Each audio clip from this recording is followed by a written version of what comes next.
jusqu'à la fin.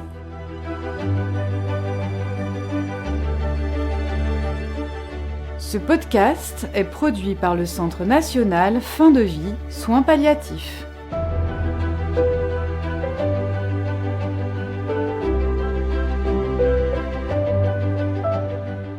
Dans notre série Jusqu'à la fin, nous allons nous intéresser à la nutrition et l'hydratation artificielle.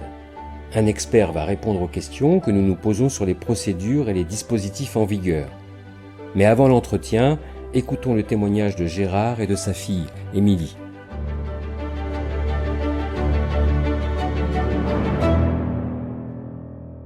Je m'appelle Gérard.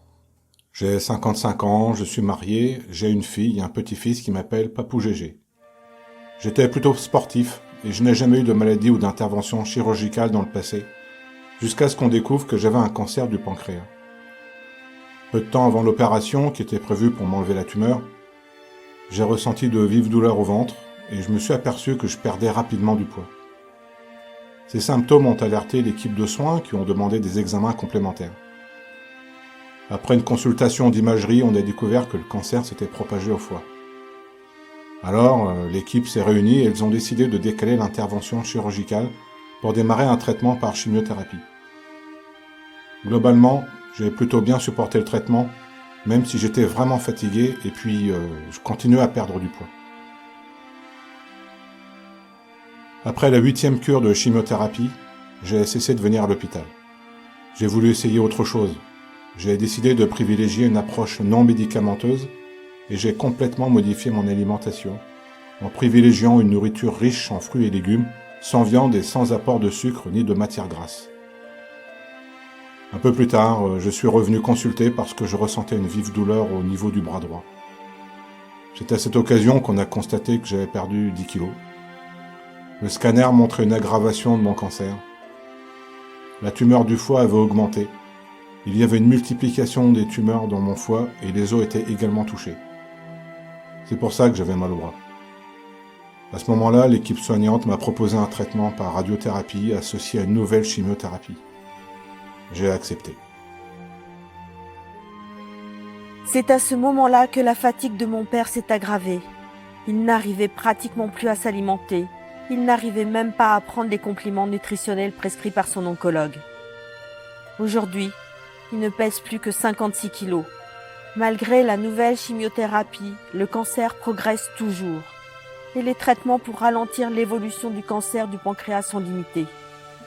Par conséquent, vu son amaigrissement important et sa grande fatigue générale, avec papa, nous avons posé la question à l'équipe médicale de la possibilité d'une nutrition et d'une hydratation artificielle.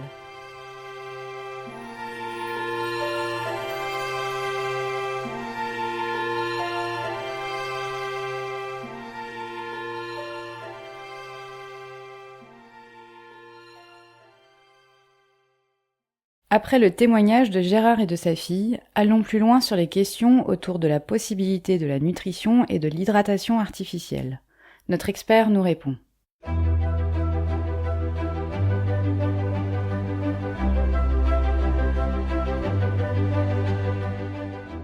Pouvez-vous nous définir ce qu'est l'AHA ? Lorsqu'une personne, du fait de sa situation médicale, a des difficultés pour boire et manger par la bouche, il peut être proposé, dans le respect de l'expression de sa volonté, de mettre en place une nutrition et une hydratation artificielle. Quel est le bénéfice pour le patient ? Ça permet de prolonger la vie d'une personne en lui apportant les apports nutritionnels et hydriques nécessaires. Mais il ne s'agit pas d'un traitement, ça n'empêche pas la maladie de progresser. Et quelles sont les difficultés que l'on rencontre ? En fin de vie, la nutrition et l'hydratation artificielle peuvent également contribuer à prolonger l'agonie. Cela peut aussi comporter des effets secondaires pour le patient, par exemple imposer des contraintes d'horaire, de positionnement pouvant impacter sa qualité de vie. En fin de vie, le corps malade peut ne plus avoir la capacité d'assimiler les apports nutritionnels qui seraient nécessaires à sa survie et la nutrition et l'hydratation artificielle peut alors devenir source d'inconfort pour la personne. Il faut donc prendre la décision au cas par cas ? Absolument. Lorsqu'une personne est en fin de vie, il peut arriver que l'arrêt de la nutrition et de l'hydratation artificielle soit proposé. malgré l'importance symbolique que manger et boire peut avoir pour les proches comme pour les soignants. Ce podcast vous a été proposé par le Centre national Fin de vie soins palliatifs. Pour tout complément d'information, n'hésitez pas à vous reporter sur notre site parlonsfindevie.fr. Le Centre national Fin de vie soins palliatifs est un organisme public créé en 2016. Il mène des missions d'intérêt général comme l'information aux citoyens, la production de savoirs relatifs à la fin de vie et l'accompagnement au débat public sur ces sujets.